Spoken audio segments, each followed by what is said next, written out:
ladies and gentlemen, welcome everybody to the 55th Karlovy Vary International Film Festival and today's KVIFF Talk with Mr. Radu Jude and Mr. Sergei Loznitsa. I'm Neil Young. I'm a critic and programmer from the United Kingdom, now living in Vienna, and it's a great honor and pleasure to be able to be with you today with our two guests, who are two of the most important, prolific, fascinating, provocative, radical, in many ways, filmmakers working in this part of the world, in Europe, anywhere in the world, really. And they have an incredibly large and rich filmography, both of them, which we will touch on today. And we will also be discussing many topics. We have just over an hour, and I think at the end of it we do have time for questions from the audience. So first of all, I will introduce our guests. On my left we have Mr. Sergei Loznitsa. Please welcome him.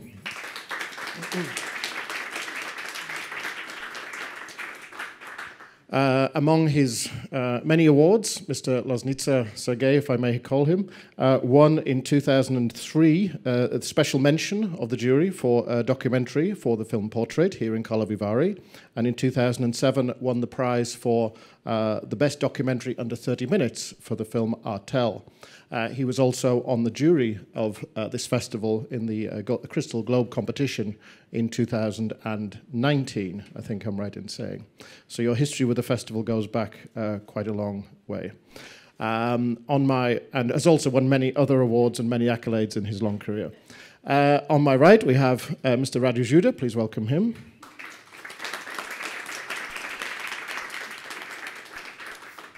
Again, of the many accolades and awards in Radu's career, he won the Crystal Globe at this festival in 2019 for his film We Do Not Care If History Judges Us. If we go down in history as barbarians, he likes long, interesting titles.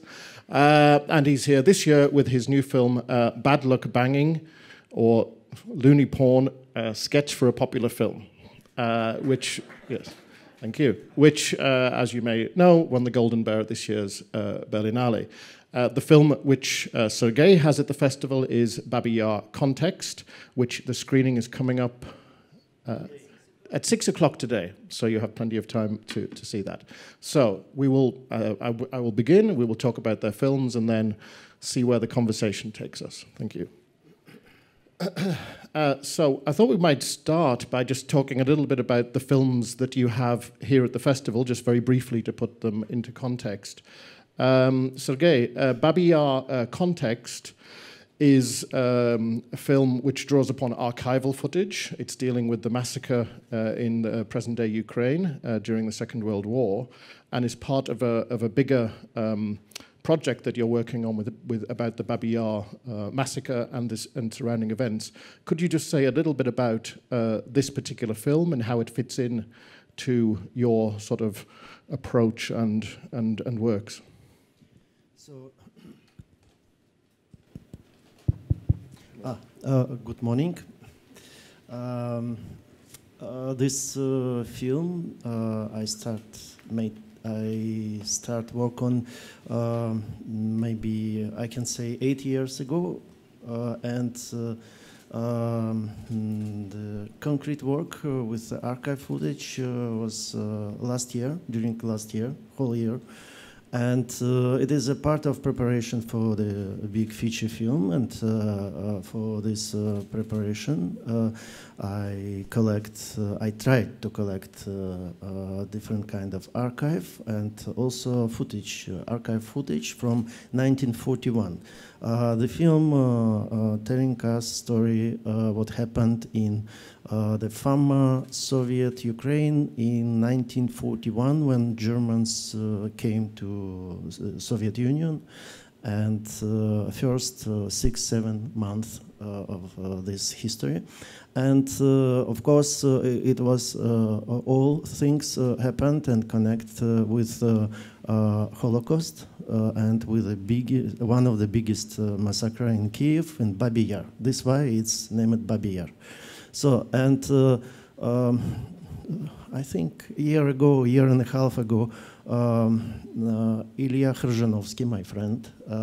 He called me because he was invited by Babin Yar Holocaust Memorial Center, which exists in Kiev, like an artistic director, and he called me and proposed to do something, and after 30 minutes of conversation, we have already planned, and I proposed to make a film. It started like an installation, and I start to make like episode by episode, and at that moment I didn't know if it will be a film or not, but finally we ended up with a film. So, and after that I think, okay, let's propose to some festival. So, and it was, the premiere was in Cannes. What is it, this film? It's, if you know films which I did, I don't have any voiceover explanation or something like that. Of course, if you don't know the history, you can disappear there. Yes, you can miss something. I just made the episode by episode and show what happened, and we recreate completely sound for that. And I have some sound for meetings. They recorded sometimes. But the rest sound was recreated, and this is just like I named it time machine. I would like to propose spectator to move to that time and to be inside pogrom, for example. I find unique footage of pogrom in Lvov, or some unique footage also in Bundesarchive in Germany. Of some execution or time before execution of Jewish people in the West Ukraine. So that's all. This is what film about. And today it will be in Cinema Chas. Chas, great. Before I ask Radu, just to say the photographers, I've been asked by the festival to say, after Radu has finished introducing his film, if we can stop with the professional photography, and we can then have the nice quiet space. But first we will give Radu the chance to, how would you introduce Bad Luck Banging or Loony Porn sketch for a popular film to an audience who has no idea what they're getting into? Hello. Well, thank you for inviting us here. I'm really happy to be next to Neil Young, whose humor and irony is transparent, even in the way he looks at us. If you look at him, he's pretending to be serious, but it's always mocking all of us. And of course, to be alongside Mr. Loznitsa, whom I admire from a long time now. I think the first film I managed to see of his was maybe 15 years ago. Could be Blockade. That's the first film I saw, and I was really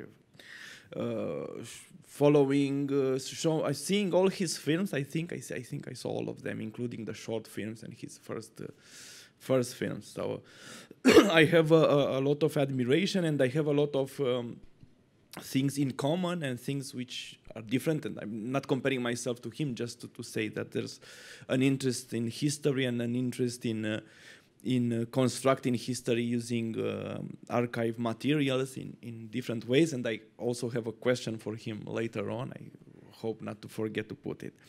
Regarding this new film, is a contemporary set film, which is, if I have to resume it, I would say that it's not, usually when you are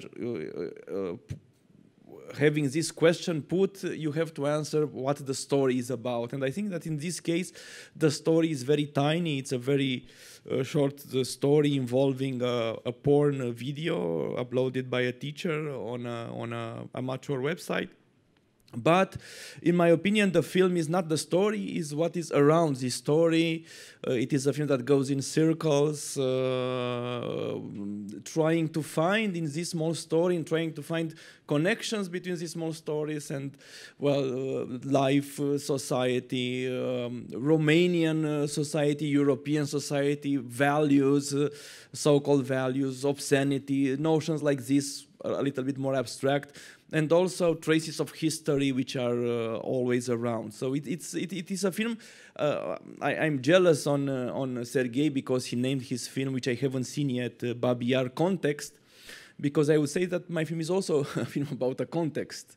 It's a film, it's not the story, it's the context of the story that created the film. And that's why I think many people reject it. They say, well, there's no story in the film, or it's nothing interesting. But yeah, I think this is the only thing I could say, and I would say that it's a comedy, or maybe it lacks humor, but the desire was to be comical. I was at the press screening last night, and there was lots of laughter, but also as people were leaving, there was a lot of door slamming. Yes, I can imagine. It was like, we're out of this, but they did stay to the end, so this was very good. So as I say, if we could ask the professional photographers to stop taking the photographs now, because sorry, this is a festival request, not from me. So sorry about that. But as I say, we wanted to give everybody the chance to see, and now we will hear our guests today. I did some research into the careers of our two guests today, and Sergei's first film was in 1996, which is 25 years ago, and since then, according to IMDb, which is of course completely accurate, he's made 30 films in 25 years, which is an average of 1.2 per year. Mr. Radu Jude started making films in 2002, and since then has only made 24 films. So this is really, you've got to catch up. But that's in my case, many are short films. Well, a film is a film, as we know. A film is a film. Wow. And in those 19 years, you have averaged a 1.26 films per year. So at the moment, his rate is higher. So, but I think it is incredible that people struggling to get films made, and you two show that it's possible to make more than one film a year every year for 20 years. So this is I salute you in this achievement, and of course I'm being ironical and facetious by expressing it in mathematical terms. But as I say, in terms of a work rate, it is something to look at.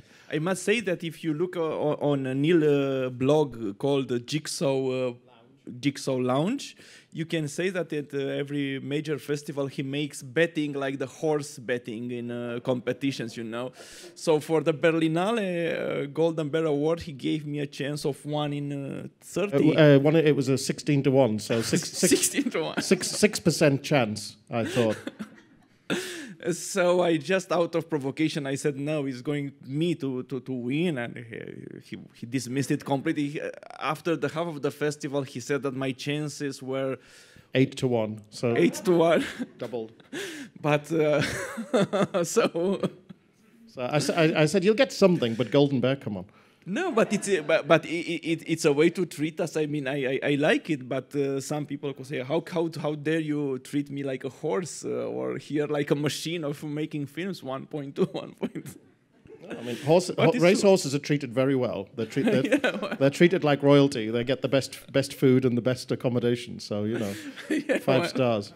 So this is true, and I was delighted when the jury went for a provocative film, and I think to reward radical and provocative filmmaking is what festivals should be doing. And as I say, Karlovy Vary did lead the way by giving you the Crystal Globe here for the Barbarians film, and then Berlinale followed on. So yes, it's not a numbers game, of course. It's about quality as well as quantity, but I think that's the remarkable thing, that because even though you both make lots of films and have a very high work rate, the quality level is always very high. And again, this is something to look at, and I think a lot of people here will be filmmakers or aspiring filmmakers, and how you can achieve this is something that I think is in common for both of you, because on paper, you are two very, very different kinds of filmmakers, but in terms of how you go about making films within the system or within your own system is something that brings you, that you have in common. So, Sergei, how is it that you are able to make so many films and have constantly, you know, you're always working on a new film, there's always something coming up there. And a lot of filmmakers spend 5, 6, 8, 10 years trying to get the money, trying to get the film made, you know, desperately working. And they make, some very good filmmakers are out there, and they make one film every 5 years. How have you been able to establish a way to work that enables you to make so much outstanding material? Yeah, but it's so easy. You know, first of all, you have to know what you want. And I know what I want for the next 10 years. And second, you have to start to do something. Doesn't matter, wait, money, you have money, no money for the budget, you have to do. And I made few films like that, like Maidan. I can't wait, I just, money which I have, spend for the camera, simple camera, doesn't matter, and go. With archive, part of my films is archive, and I'm surprised that people forget this the road to archive, because it's so many treasure in. Even, for example, I just opened archive, Bundesarchiv in Germany. Wow, I don't have the time for my life to make all films which I want, you know. Because normally they use the stamps and some cliché and some shots which are recognizable and known, and that's all. But they just don't have time to dig, and after that I try also to be independent. What it means? It means that the big TV channel not participate in my films, and I try to find, it's a private money. The last years, it's the Babi Yar, it's private money, it's a foundation, and I use also this privilege to research, to make maximum what I can for this budget. Not only for this film, for the next, and I have a few next film already. I just need, without research, just money for production, and that's all. And also, I work with very good people, with them from film to film, and because it's impossible only for me to direct and to do everything, and without them I can't make these films.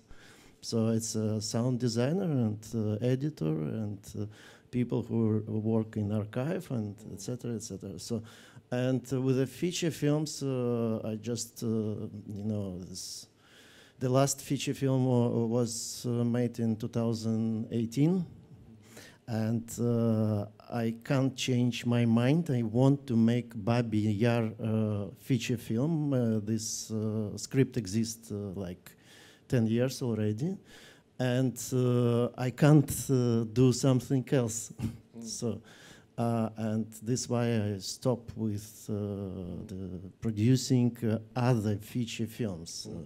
And try to make the third attempt, third time, third producer, and I produced myself now.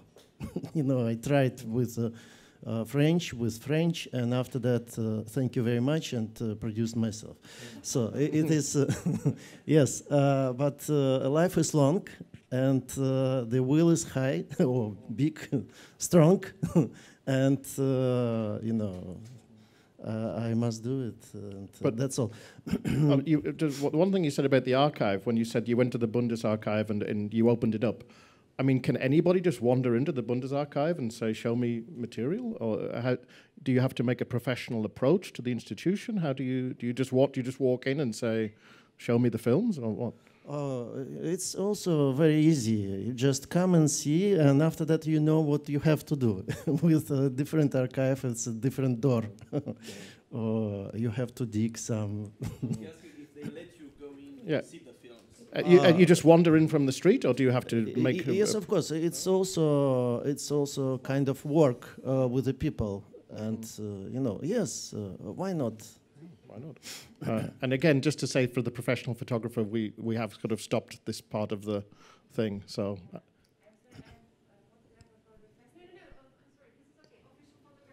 Oh, sorry, I've got no way of knowing who a photographer is. It was just that was the one thing I was told. Please make sure there's no clicking. So apologies for that. So, and I would like to add that I met first film Radu in Krakow Film Festival.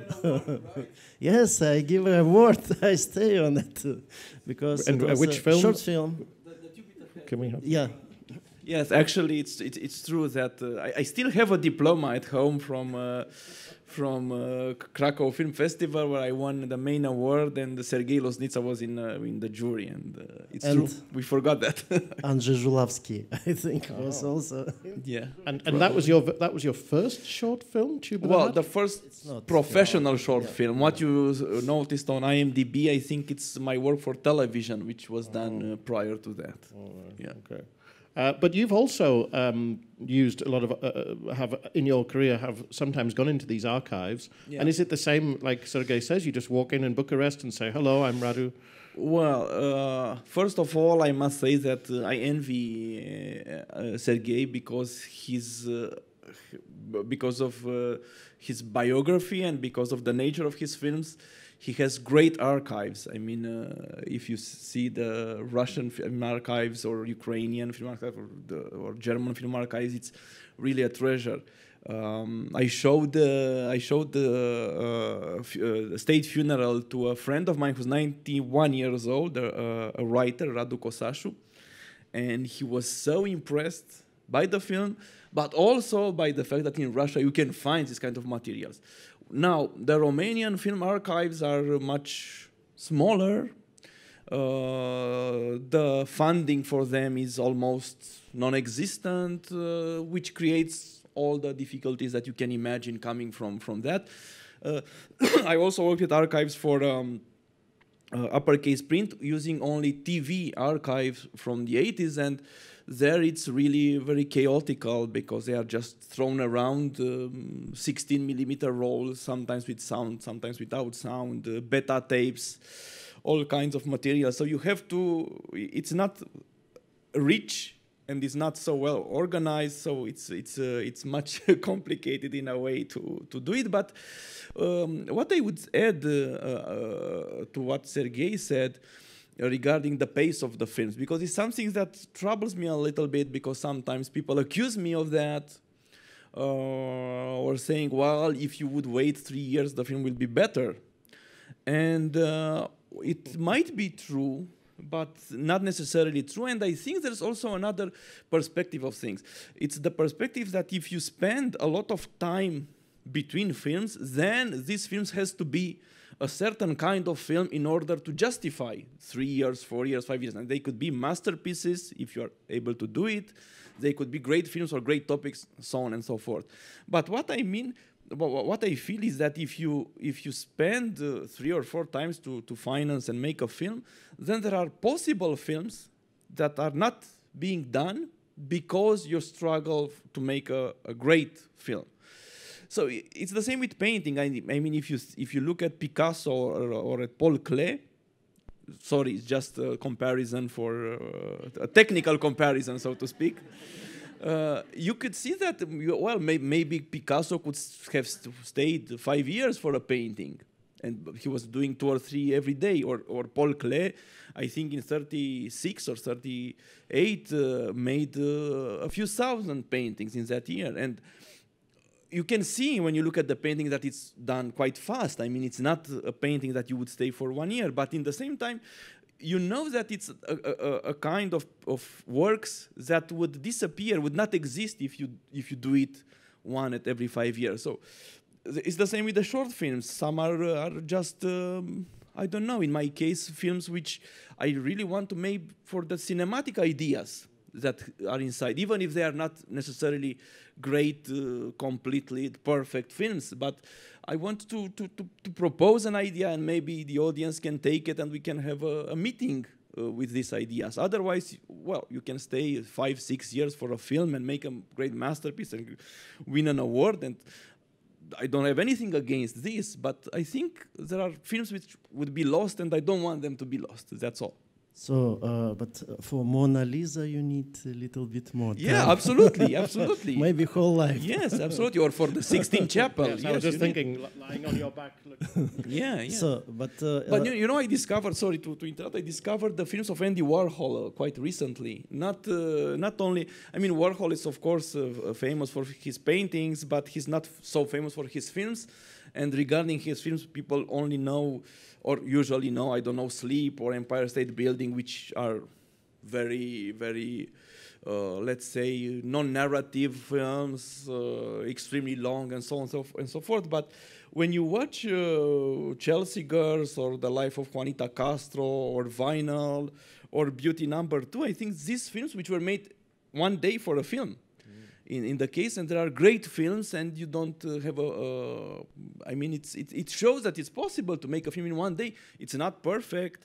It's never perfect. The speed of the film, of the filmmaking, is part of the work. In case of Warhol, so I said, "Oh my God!" But this could be a model for us, you know, in a way. Yeah, but it is depends on idea.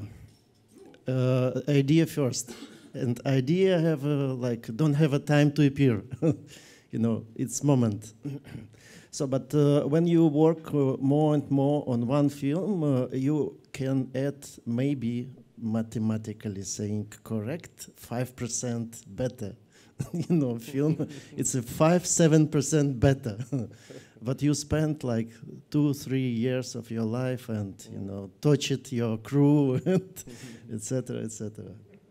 I mean, as obviously Fassbinder is an example of a great filmmaker who was making films at a huge speed, but then you know, probably I think per year it was I think between 3.7 and 3.9 off the top of my head. But obviously, at the end of it, it didn't end up so well for Mr. Fassbinder. And, you know, I'm glad to say that you're now... Because of the cocaine, not because of the films. Well, you know, let's not get into chemical assistance for filmmakers. That could be something for later in the discussion. But, you know, I mean, you're both, you know, now past the age that Fassbinder ever got to. So I think, you know, when men... If you live older than your father, that's one thing. If you live older than Jesus Christ, that's another thing. And for a filmmaker, if you live longer than Fassbinder, it's like... You start to say, well, I'm now older than Fassbinder. I've only made 4 films, you know, so I should just give up. So yeah, but I think both of you do talk to young filmmakers, and you do have interactions with young filmmakers either in film schools or you meet them at festivals and things like that. And do you get the sense that young filmmakers could be inspired like that? Or do you think that they fall into the trap of saying, oh, we have to go to this lab, we have to go to this funding mechanism, we have to write grant applications? Or do you meet young filmmakers who say, oh, to hell with it, let's just go and let's do the film now, you know, when you talk to the younger people? It's difficult to define what it means young filmmaker and define the object. I speak with the concrete people and they are different.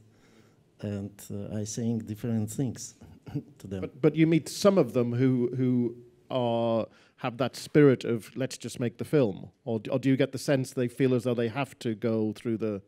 I'm very boring in that because I'm always saying you have to read that, and it's quite a lot of books, and are you ready to read that before thinking and starting that? You have to learn this, and that, and better start from math. You know, so they have to read mathematics and then Tolstoy and then... Yes, and after that come and go. It will help, at least. But, of course, some talented people exist, and they just, you know, like a fireball. They burn. But in general, it's, first of all, it's education.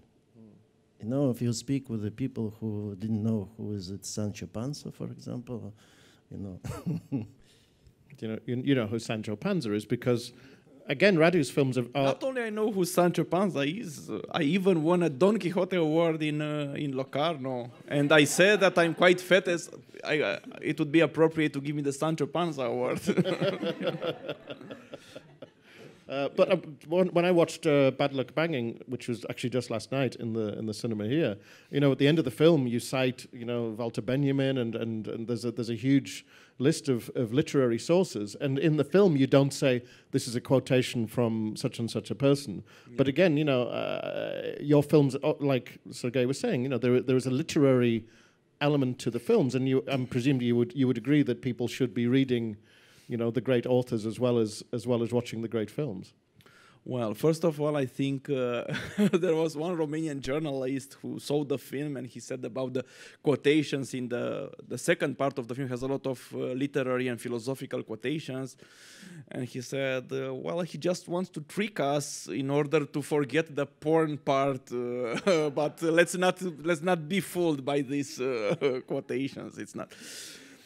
Look, I'm teaching in the last 3 years. I'm having classes in Cluj University, a new film university, and apart from agreeing with what Sergei says, that it's, well, in some cases a lack of I think people come to film school especially out of laziness, many people, because it's a very lazy school. All film schools are lazy compared with a musical school. I mean, if you go to a music school, somebody who trains to become a piano player will work 8 hours every day and will know the history of music and everything.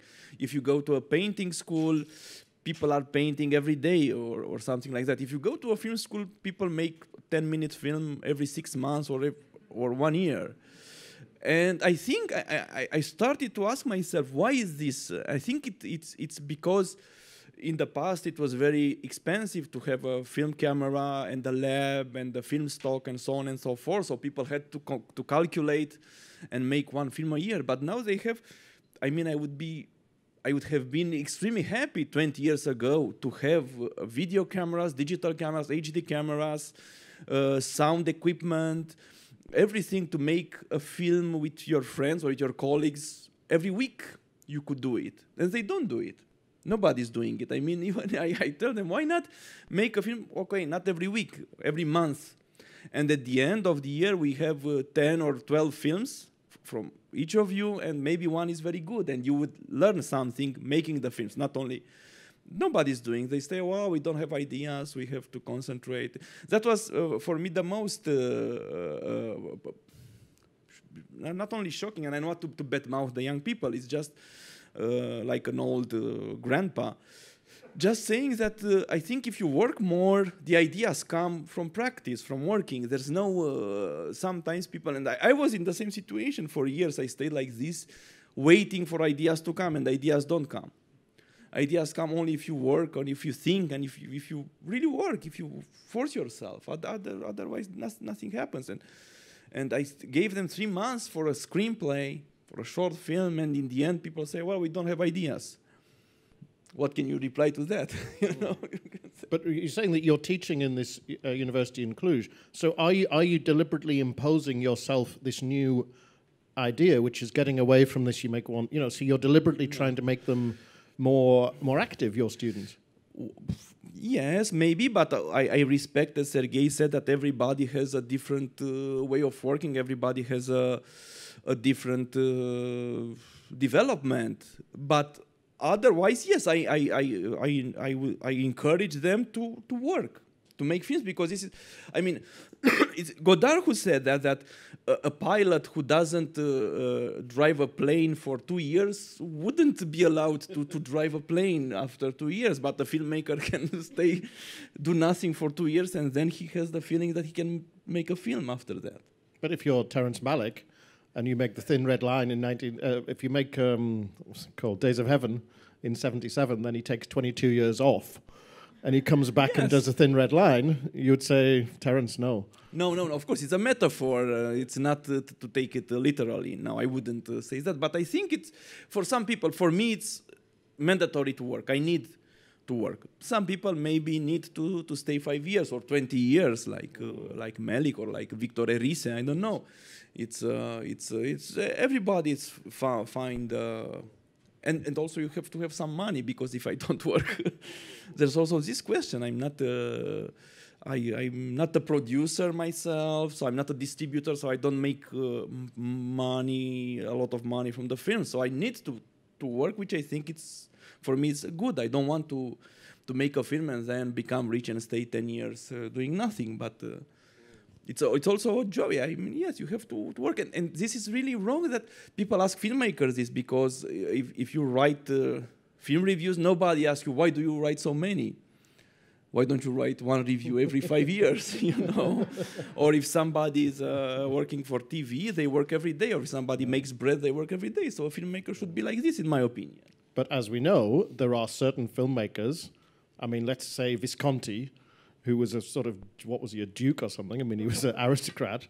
And Visconti could lie around in the swimming pool for 10 years. And then, and you know, because of the way film schools have developed, it has excluded a lot of working class people, a lot of young people who don't have money. And like where I'm from in Britain, you know, all of the emerging filmmakers, you know, they're often the relatives of established filmmakers, or they've gone to the right schools. And I'm not saying they're bad filmmakers, but if you go back to the 60s and 70s when you had, like, I don't know, Lindsay Anderson's a bad example, or at the moment Shane Meadows is an example of a self-taught working class filmmaker, and they're shrinking down.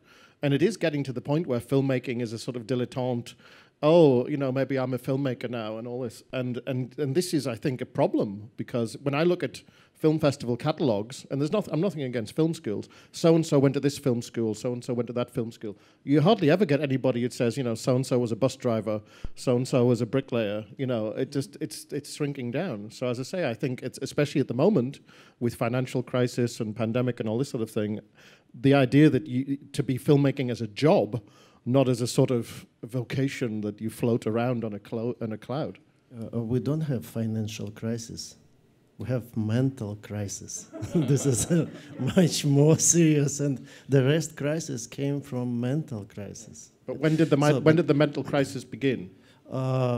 In the head of from the dawn of time. No, I'm saying, but when? So if we say financial crisis begins 2008, okay. When does mental crisis start? From Adam, from this, you know, the early age. Right. So, but time from time it's flowered, and you know, after that the people push it down a little. And do you think at the moment we're in a particularly bad mental crisis? Yes, in serious bad. And you know, that's because we have more or less comparing with 100 years ago or 200 years ago, better life. And this is a problem. So our lives are too good, and then we have a mental, we can't deal with that. Because people and brain is too lazy.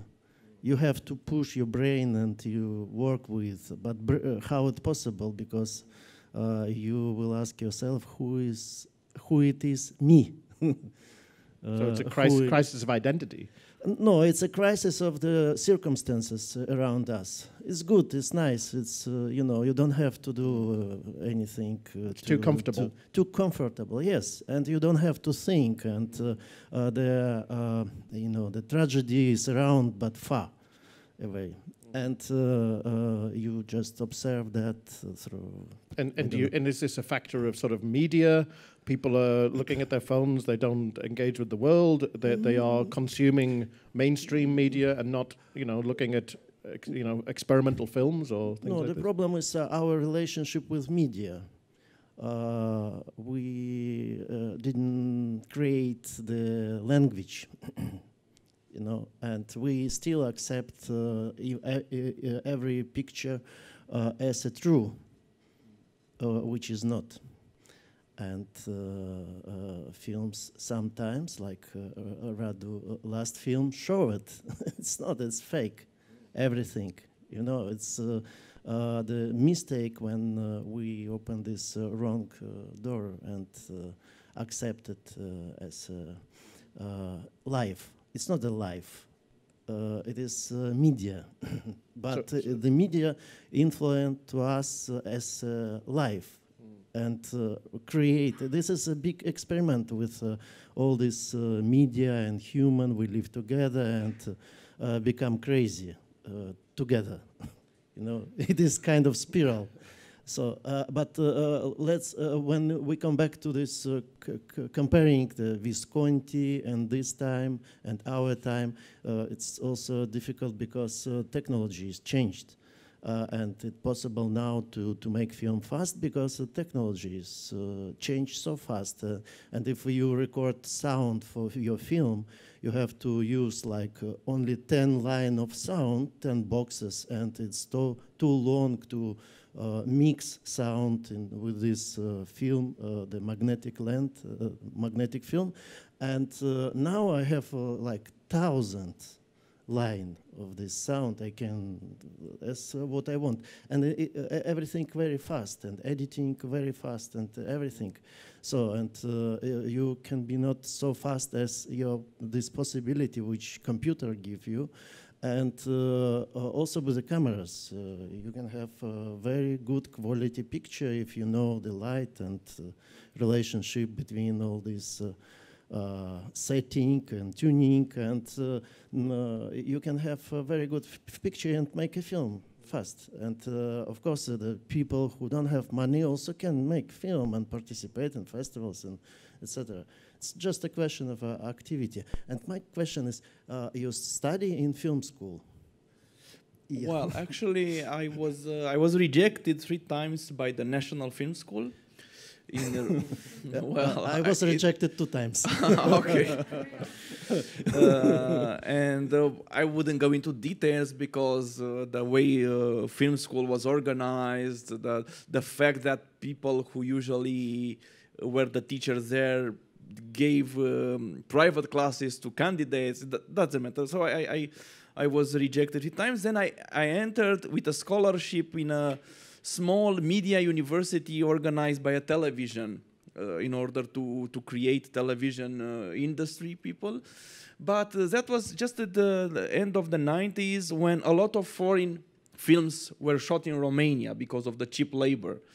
So I was, if you would be already as a kind of student and if you would go to a studio, one of these big studios like Castel or Media Pro, they could hire you as a production assistant or third assistant director, and this is how I started to work as a third assistant for very bad Hollywood films, but also for film Amen by Costa Gavras, which was very influential on a long time for me and for Romanian films, for Radu Muntean film, for a Cristi Puiu film, for a lot of other advertising. So I worked as a system director for 5 or 6 years, actually. And what Neil said, it is true. I would connect the two things because Neil said, why there are no working class filmmakers or people from a poor background? And I think it depends. One thing, how we define film, because well, maybe in Britain it's like that, and in like you said. But I think if you look at TikTok or other websites like this or YouTube, you can find a lot of films. I call them films, which are made by a lot of people, and I acknowledge them as being cinema. For me, they are cinema. And I'm glad that this year for London Festival, my friend Andrei Rus, who's a film critic and film programmer, programmed a few Romanian documentaries, and he included a video guy called Bahoi from Constanța, from a small Romanian city to the seaside, who makes videos about the life in his small community there. And they're brilliant. Some of them are really, really, absolutely brilliant. He started shooting when he was a teenager in a very, very poor milieu. Of course, then the whole industry is organized not to support this kind of people, but this is true not only for cinema. I think it's true for any kind of arts, for any kind of for maybe literature is a little bit more democratical, but theater is not, or not for directors, maybe for actors. So I think that, as Sergei said, the technology now allows people to make films. It's true that the system had to recognize them as existing, because if you don't have a good sound, or I don't know, a good quality of the image, they could say, well, this is not a good film. But that's not something that would... I never watch a film because it has a good photography or it has good technical qualities or this kind of thing. So I think... but it's true that even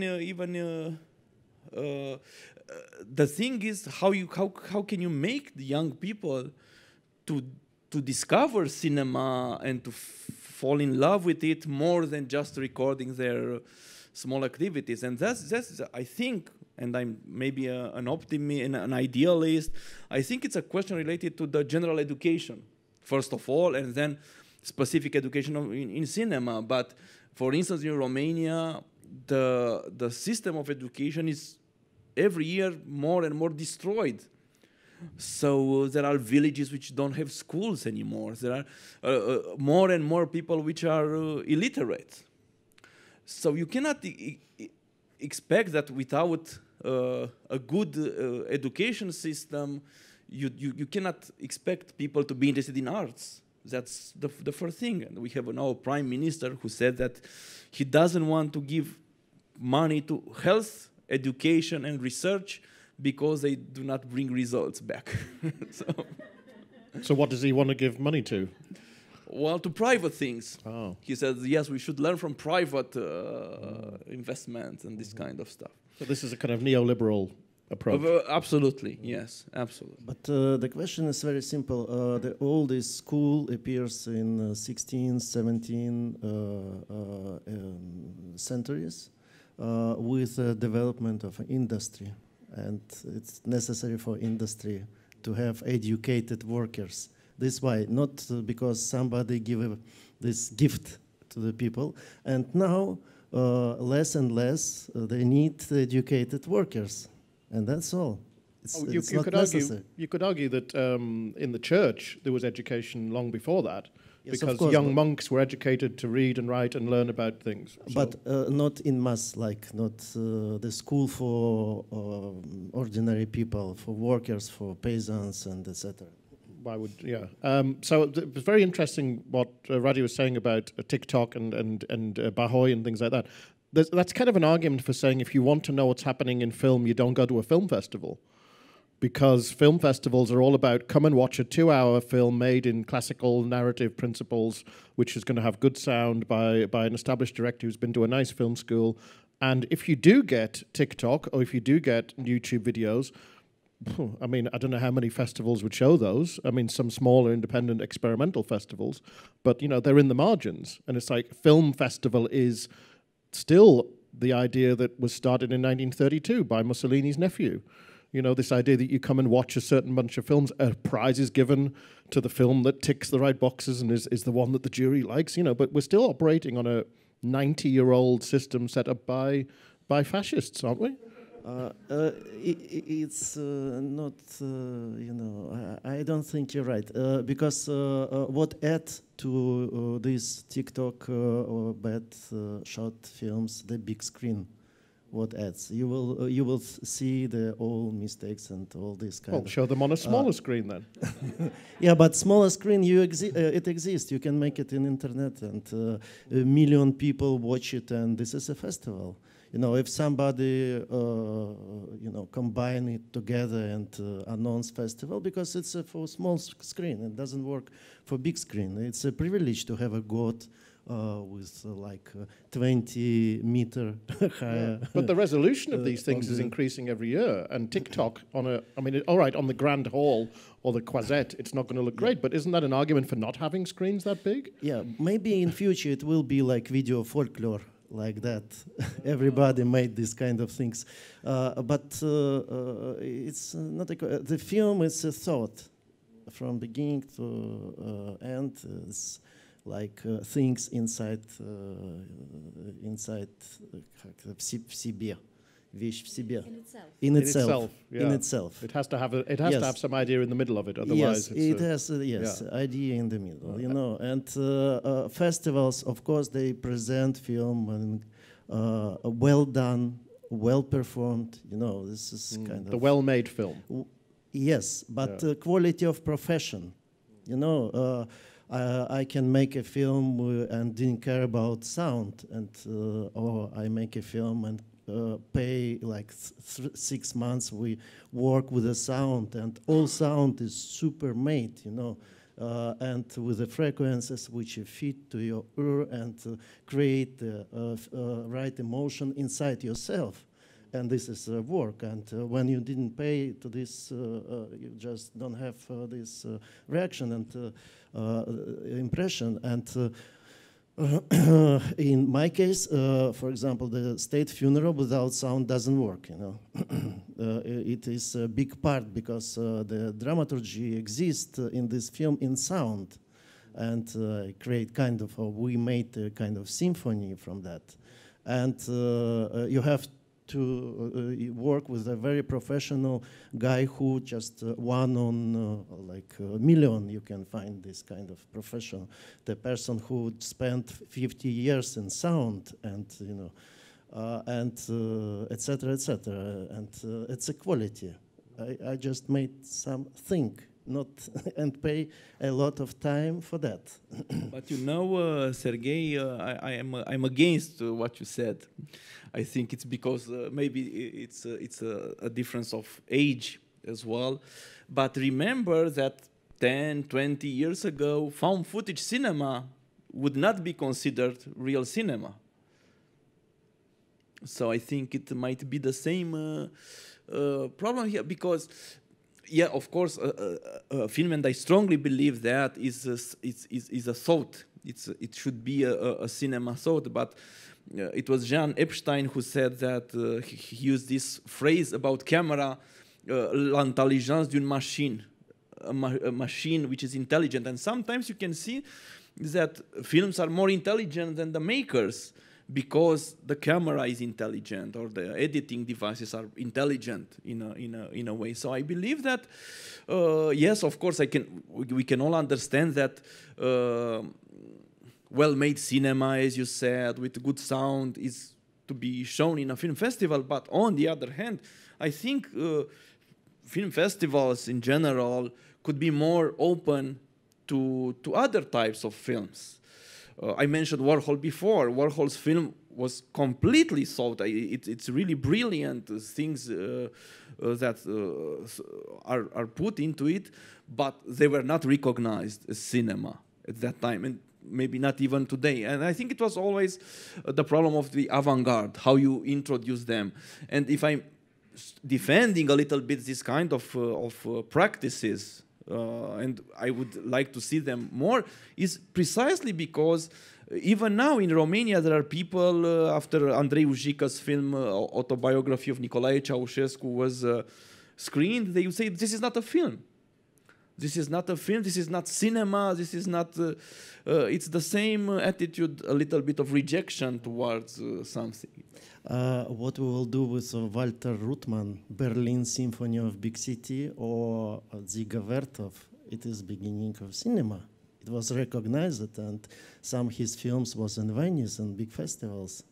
So it is also, it was on the quality of that time, highest as possible. And Vertov, I think, first used sound in his film Lullaby, I think. The dialogue or some, I don't know, spoken head. Yeah. But in a way, though, that's a great reaction. If I mean, I do occasionally make films, and if somebody says, well, that's not a film, that's a great reaction, because that means it's not what I think a film is. And why do we just keep making what's already been made? Oh, I made a film, look, it's a film. In Neil's case, it's true that was not a film. Because I saw it. This is high praise. I'll be very happy with that. That's better than an award coming from you, Radu. Everything which was shot and with the sound and present to you and have beginning and end, not like TV translation, it is a film, but after that you can say it's a good or bad or meaningless or meaning have. But as I say, and this kind of brings something that I wanted to talk about. You know, to certain degrees, you've both made films that have been controversial, which is a terrible word, or provocative, and causing trouble, and, you know, been... I mean, I was with you in Vienna, and we showed State Funeral, and a man stood up and said, "Why are you showing Stalinist propaganda at this festival? This is disgraceful," you know. And in a way, if you made a film that everybody said, "Oh, Loznitsa's made a lovely film," like when you made when you made Gentle Creature, and at the end of the film goes kind of into a different world, and everybody was like, "Oh, it was such a good film," and then he spoiled it by doing this stupid ending. And Radu's film, you know, which, you know, now it's won the Golden Bear, we must put it on a pedestal. But when it was first shown, everybody was like, "This is disgusting, this is pornographic." So, I mean, if you made a film that everybody went, "Oh, Loznitsa's made a lovely film, we all love it, and everybody thinks it's great," you know.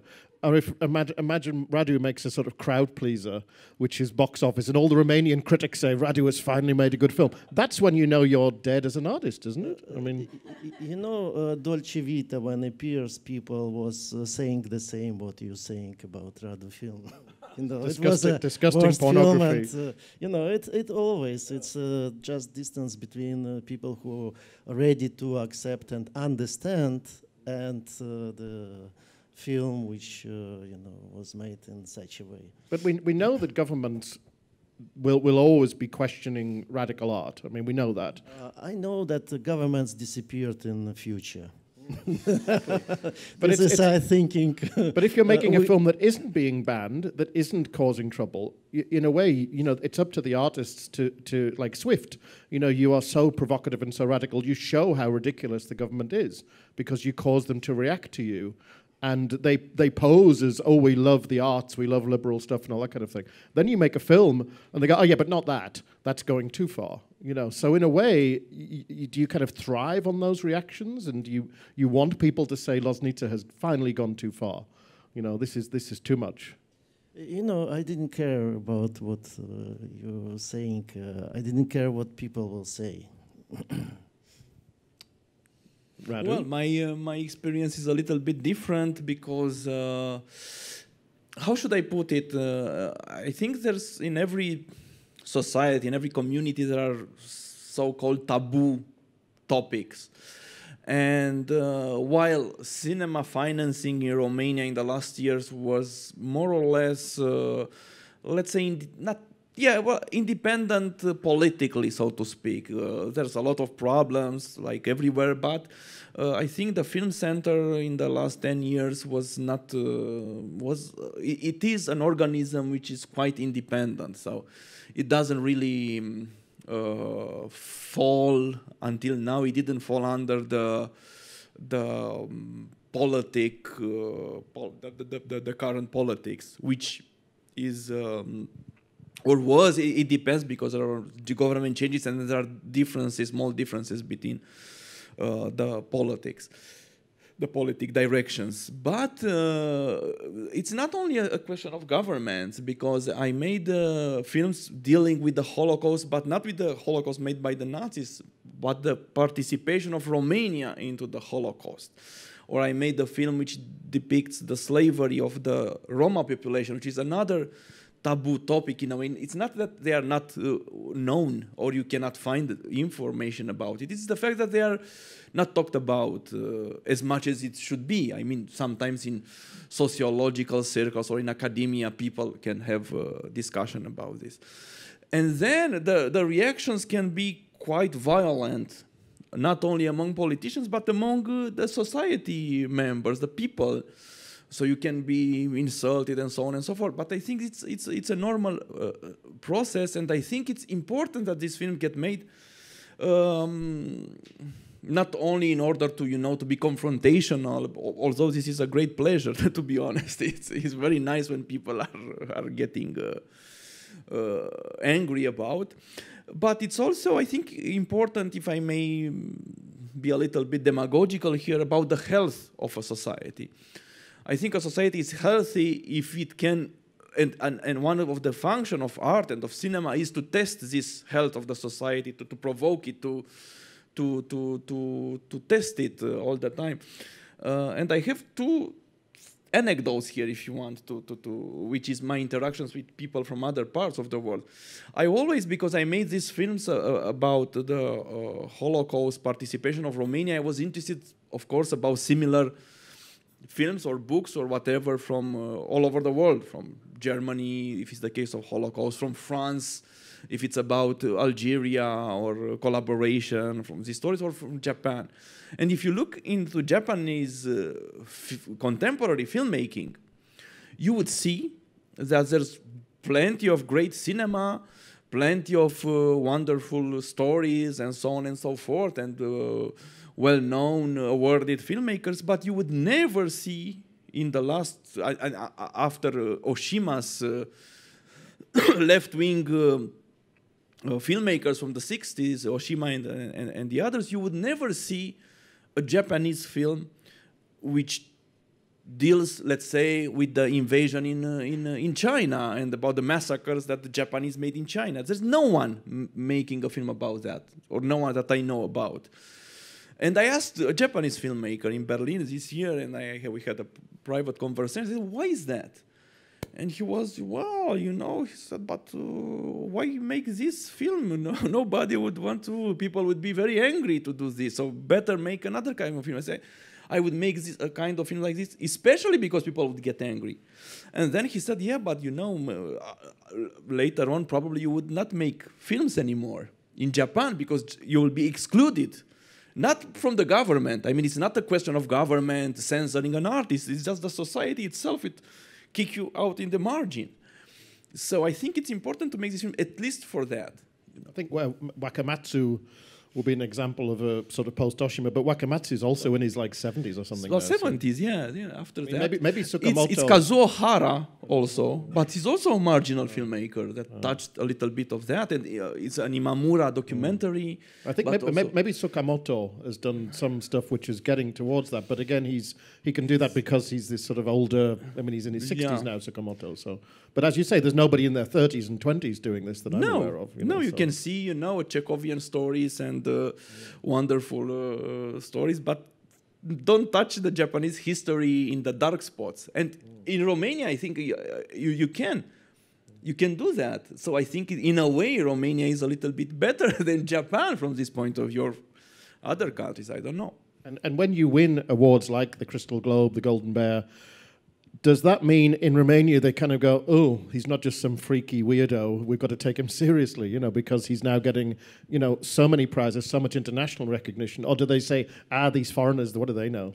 Well, I think the specific, Romania has something specific here in the way of education. It was Cioran who said that many years ago. They forgive you a lot of things, but they don't forgive you to be successful. So it was always, of course, not everybody. There are people who appreciate, and I'm very grateful to that. But there is a kind of thing that how should I say? At the beginning, I don't have a problem with people rejecting the films or rejecting everything. But then it's more insidious when they offer explanation for awards. If they say, oh, this idiot won an award, okay, you can understand. But they say, oh, no, but don't worry, because this is not a real award. Look at his name, Jude. Doesn't mean Jude, Jew in German. So, of course, it's a prize given by Jews there. And this kind of attitudes became quite you find them everywhere. For the last film, a blogger, a very well-known blogger, wrote a very serious text about how the awards in Berlin are given by the heads of the National Film Center, which are in the juries there. So they every year they have to give it to somebody from their country. So this year was Romanians. It's always Romania. Romania's won it 3 times. Yeah, well, so but this is in a way people don't want you to reject you. They just wouldn't accept that your value was really recognized. And does it help the films? Because obviously Romania has had amazing success with awards and all that kind of thing, but the number of cinemas in Romania, when the new wave was bursting, was reducing, and there were actually very few cinemas. Does these awards mean that your films can be seen in cinemas in Romania by Romanian people, or is it still hard? Yes, I think a little bit it can happen if the distribution is more or less well made, but Romania is also a country of great piracy. So my films are really well pirated, so to speak. So I bet the new one is very well pirated, especially the opening sequence. I think this. Actually, it was pirated immediately after winning the Golden Bear in a not so finished version without texts on the middle part. So even Mihai Fulger is here. He's from a film magazine called Film, and even in his magazine where he works for, there were 2 reviews. One of a professional film teacher and a professional film critic, who both wrote reviews of the film, obviously after they saw only the not finished version. And they didn't care because they knew it's not a finished version, but they still... So it was missing the entire middle sequence? No, it didn't have text on it. Right, okay. It was only a montage of images, so people said... One of them interpreted as a great apichatpong thing. And other was, what's this shit, you know? How is it possible to give an award for some montage of images like that? I've got to say, there's been a thing on Twitter, what is the best last line in a movie? This has been talked about the last few weeks. And I said yesterday, at the end of Radu's film, I think it's the last line, I told you she was Jewish. And that means nothing until you see the film. But when I heard that, I was just like, that is one of the great last lines in cinema. So is piracy a problem for you also, Sergei? Are people pirating State Funeral and your films, or is it you're going for a different audience, perhaps? You know, it is only one way how to distribute film. You know, some of them, like State Funeral, was distributed, for example, in Russia, yes, and not in Ukraine. So Lady in Vienna was right in the end. You know? Yes.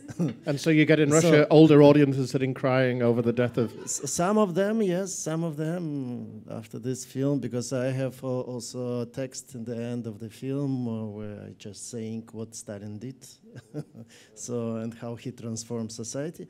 But they just thinking, okay, this is director, he's idiot, didn't understand anything and put this and just cut it, don't read it and forget it. They made him put that on there, it's a disclaimer. Yes. And I think it was in English even.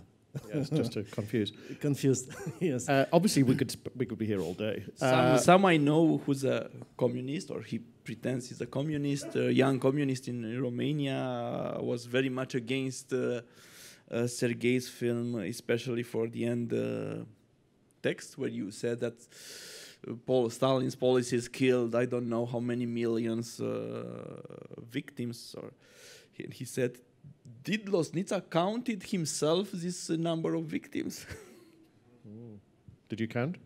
So, but I didn't count. I didn't pay attention to this kind of things because you don't have to answer to that. I just thought it's, but it always applies. For instance, vice versa. I have a character in Barbarians who says something that I took it from the internet, because when they say, well, Romanians, Antonescu's policy killed 400,000 Jews, or between 300 and 400,000 Jews, they would say, how did they count them? You know? Where do they get the Wikipedia? Couldn't be 300 and sound, 300 of sound and one?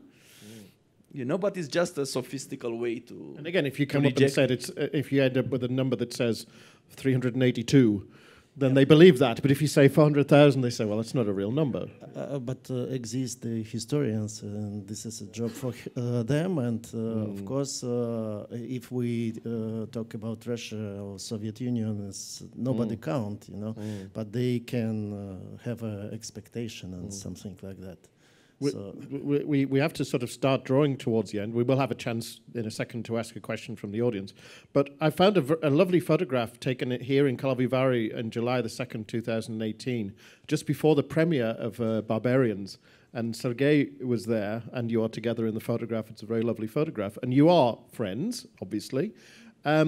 Is it like, do you sort of support each other in, because your films are in some ways, there are connections and in some ways very different, but the fact that you have like somebody like Sergei who's able to have his career that he has, Radu has his career that he has. I mean, do you kind of look at each other as sort of comrades in arms and you support each other? What's the, would you ever collaborate on a film? I mean, I can't quite imagine what that would be like. Yeah, but Radu helped me with his films and support me with his films. Of course, we time from time met, like now on the festival, and after this conversation, we will have, I hope, meeting and talking about the recent problems. And it's a mutually supportive. I never thought of that because actually, of course, as I said, I'm an admirer of Sergei, but maybe it's a good idea. I never thought until now. Because we do think, some filmmakers are rivals with each other and things like that. But, there are a lot of good friendships. And as I say, it is amazing that Sergei and you are able to go to so many festivals because you think, how many hours do these people have in a day? They must have 29 hours in the day, not 24. It's... But do you think festivals are a place where, it's very important that you come and support the films and meet other filmmakers and things like that, and it gets you out of the editing room a little bit also? In Karlovy Vary, I'm already 20 years. So this year is anniversary. And almost every year, Karlovy Vary invite my film. And for me, it's a big pleasure to come every time. And if I have time, and now I work in Prague and finish the sound for the new film. And of course, I have to come. And Radu, I think I'm right in saying you never go on juries of film festivals. I've tried to get you on some juries, and you've been very reluctant. Is that because you can't? Do you think judging films is? I went in some, so it's not. It's only to your festival. No, it's well. It's great to be in a festival like this, who also was very supportive to my work, and where you can discover things. But I must agree that sometimes can be very tiring. But I think cinema is also something about discussing things, meeting people. It's very related to that. Cinema, for me, it's related to life. So I think it's important really to meet people, to have and sometimes you can have an idea from a film you see, you can have a book, you can find something. So it's always, it's my way of being a little bit in touch with what happens around. Not like people say, "Oh, go there and see what they want," But I think it's part of the work. I think cinema is a system, a big system. I mean, working in cinema where everything is. People sometimes ask, which is your favorite part of filmmaking, and it's all of them, in a way. Well, I can prefer montage to other things, or sometimes the shooting, but being in a festival is part of cinema as well. So. I think Tom Anderson, the great American filmmaker and critic, said that film itself is a mechanism to bring people together, because, like, for instance, let's say they show a Jelomir Žilnik film in Vienna and 4 people go there. You know that those 4 people are your people, So it's a way of bringing these freaky weirdos together in a place, and then afterwards you go, "Oh, what did you think? Oh, it was very good," and and then you become friends with that person forever, or you don't. I don't know, but do you? I mean, both of you. I mean, as I say, we're drawing sort of towards the end. Both of you, I think, could do many other things and make films, but you devote your energy, you devote your time to filmmaking. Do you see yourselves in 20 years still being filmmakers? Do you think cinema will still be the thing that energizes you, or do you think you'll move on to something else? Let's look into the future. Yes, I will still doing the same. Cinema will change, but I will also change with cinema, but staying with. Yes, I think so. I try to. I want to. I hope if we live long enough I will try to make films, because I really think cinema is a way of thinking and a way of spending your mind and energy to something that it's important as a way of thinking. I'm also interested in theater. I directed a bit of theater, but I don't have time. I have, what I want to do in theater, but I don't know if everybody will let me. I want to do Starship Troopers in theater. So maybe I will do this at some point. like as a mega budget thing with giant insects on the stage, or be more like shadows on a wall or something like that? More like theater elements and based on the book more than on the film. But have you made any approaches to the? No, because I'm preparing. I'm finishing 2 short films. One is archive footage, and one is both archive and shooting. And I'm just received some financing for a feature film to be shot next year. So I think until I will start preparation, casting, and all this very soon. So I had to decide. At some point, you had to decide and to cut out things. There are moments in dreams when you suddenly realize you're dreaming, and I've just realized I'm dreaming because I've got now the concept of Radu Jude Starship Troopers. So I'm now aware that this is all a dream. That this cannot be I mean, this is just, you know, my perfect fantasy would be Radu Jude Starship Troopers. So at this point, I think we'll see if the audience has been burning with any questions to ask. We will give the chance. Please don't be shy. We will count down. Yes. The winner. You win a spa holiday in the middle there, the gentleman. Oh, do we have a microphone? Oh.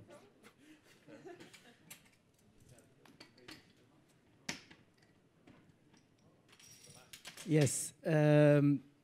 You both do documentaries and fiction, and both of you deals with relationship between cinema and history.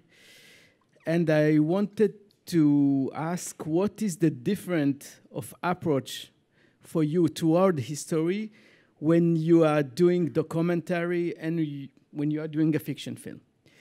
I already asked Sergei this question, but now, for example, Sergei is preparing a fiction film about Babi Yar. He's presenting here the film, the archive film about this event, and Radu Jude made both documentary and fiction about the genocide of Romanian Jews. So I want to ask you the difference of approach when you are dealing with it through documentary and through fiction.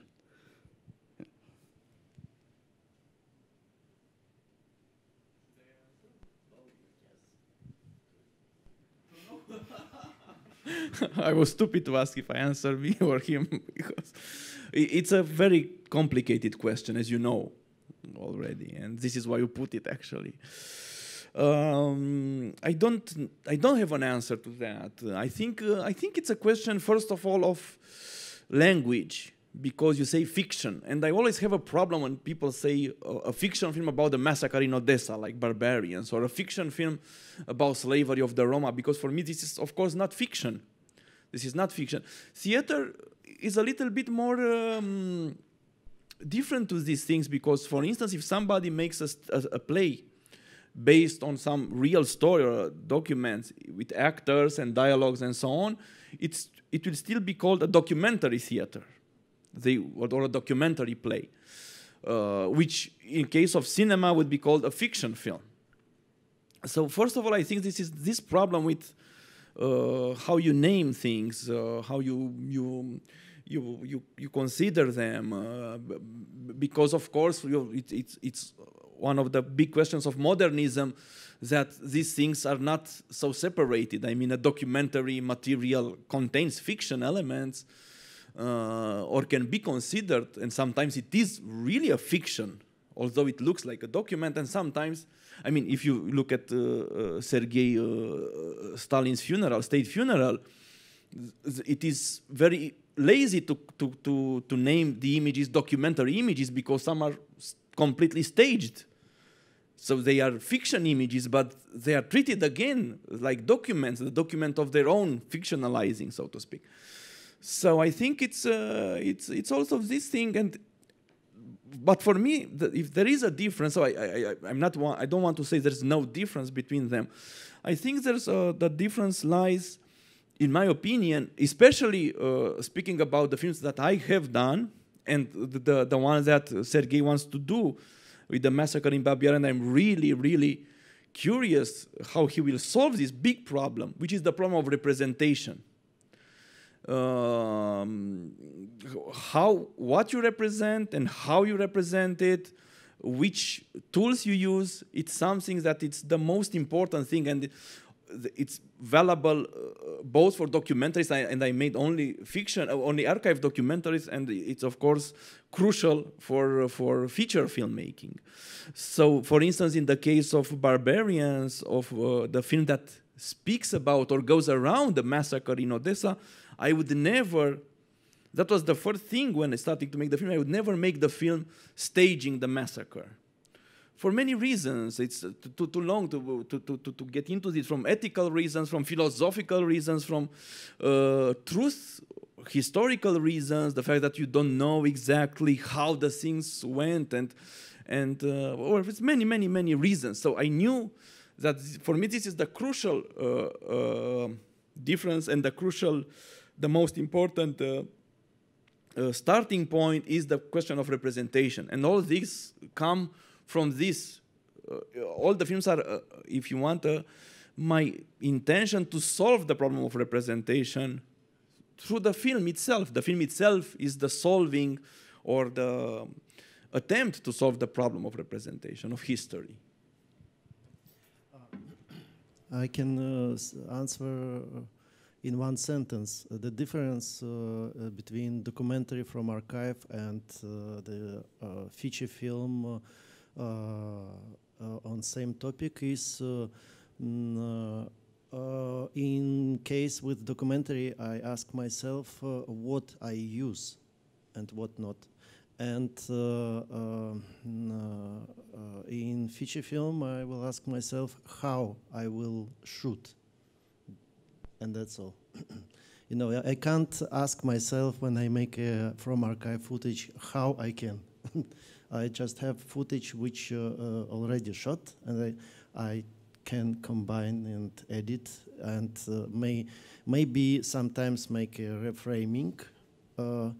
And my tool is sound and structure. That's all.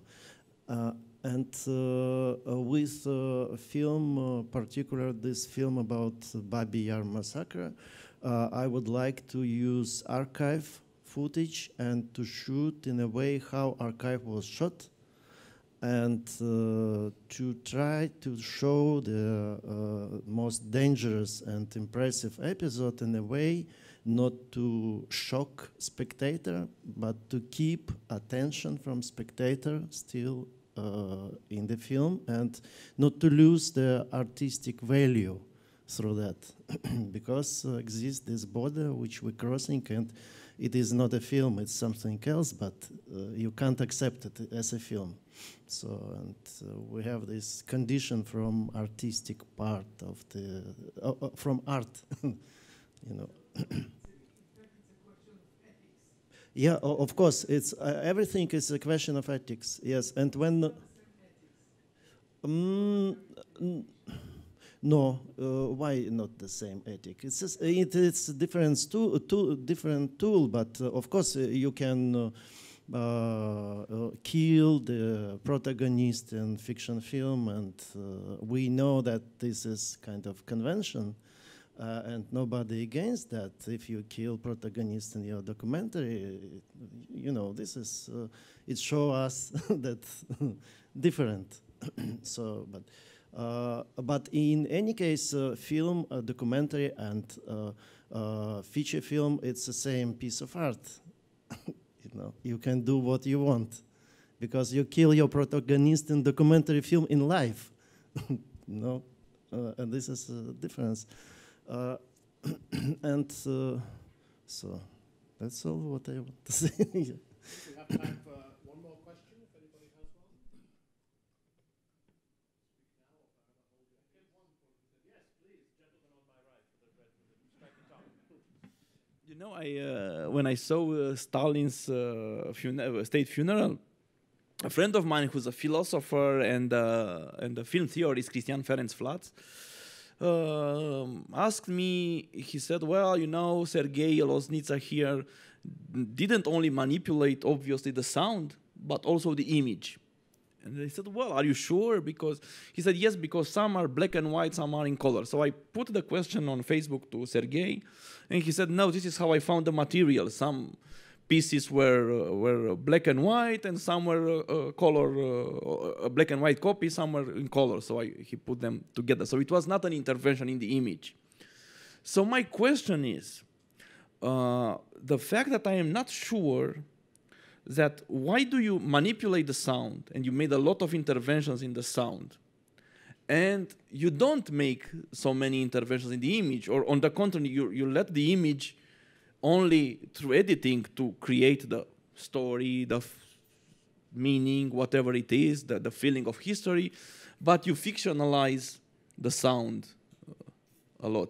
Sometimes, I'm not saying it's good or it's bad, I'm just asking the question because, for instance, I saw Blockade last year again, and at some point I was a little bit, you know, because I know how this sound is done in a Foley studio or in a mixing studio, and it felt a little bit too much, and I put it out for 10 minutes, and I think the film, I said, I think the film would have worked very well like a silent film. You know, that's my question. So why do you manipulate the sound, but you don't manipulate the image?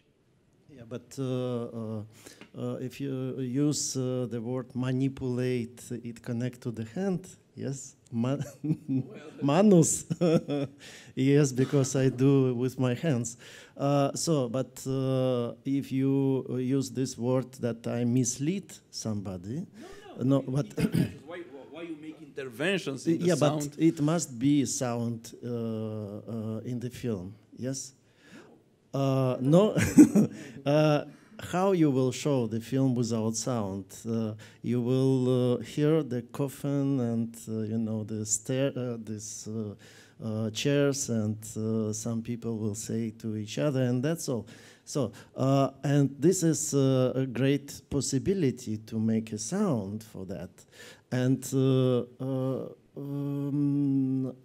when you're saying that I'm not manipulate with a picture, we have 74 hours of this material, 74, 50, something like that, and film 2 hours. Yeah, of course, you know, but it's this a is different manipulation. Way. Of course, and of course. Restoration, it is also manipulation, yeah. because I would like to picture this to be no, perfect. but for instance, in your film, The Process, right? You have it's also manipulation because I have voice, but some of them we dub in a way that these people sound you dubbed like it, that. you dubbed of that? course, sometimes I dub, but in a way, yes. Because in that film, which I saw in a festival in Romania, and I liked it enormously, I also had the feeling, I said, why he didn't let only the recording sound? Because sometimes you see the people, and you hear when somebody takes the glass and put it down, you hear yes. the Foley effect. Of course, on that. Everything, yes. But some of the radical way, if I follow your thought, the radical way to present all these 75 hours, just add together without or with a bad sound which exists in, and propose to the spectator, because this manipulation starting from your idea, and Absolutely. After that you use these old tools which you have, and for making that. It is like in feature film, why actors act. Not just, you know. It's a question I also have. And why director decide to start this episode from that moment and not earlier or before. It is also manipulation. So, but all this performance was a big manipulation as a public performance from the beginning, because we know that Stalin was poisoned, yes? And after that you can see all people who just, even his collaborators. So, and after that, they create this performance, yes, and invite a lot of 200 cameramen. No, it's the just same a thing. moment. It's a and fiction. This is fiction already, yes. They shot the last episode, last shot, 2 weeks after funeral. because I have this lab reports. Really? Yes, and they shoot that during 2 weeks because they don't have enough footage for a film which they want to make. So. And of course, I would like to present also, instead of a part of the faces, and I would like to present sound from that time. It is very important what you can hear in radio. And no, but that's a different way, because when you put what's on the radios, there's something else. But sometimes you just recreate like a fiction director, the sound of everything that's in the image. If there's a tramway crossing in a blockade, you hear the tramway. If it's some people walking, you hear the steps on the snow. Of course, because it's always question why they are walking and you didn't hear anything, but you hear the sound from the radio. It's strange. Yeah, I don't know. Maybe it's my problem, but it's not a problem. It's something that I wanted to ask him for a long time. I said, it is your problem and your joy. Yeah, so, choose this kind of event and make sound like you want. And after of course. After that, we will compare. I'm not saying not to make the sound. I'm just. I think it was my question. They have to collaborate on a film. This is the only way we can sort this out. So this is the beginning of an incredible future film. Yeah. So and I know what I will do. I will do the sound. So, as I say, we look forward to that in about 12 years. I think they'll make the film that they want to make. So we have to draw to an end. I have to thank Radka Vezerova for organizing this event. I have to thank Karel Och for inviting us all to the unique and always memorable Karlovy Vary Film Festival. I have to thank Helena, who was our interpreter today, who we didn't need, but she was there if we needed her. It's all part of the team. I thank our guests. I thank you, the audience, for coming. I thank our guests, and please join me in thanking and saying a big Karlovy Vary thank you, and don't forget to see their films here, which is the main thing, and then talk about them afterwards. Mr. Sergei Loznitsa, Mr. Radu Jude, thank you.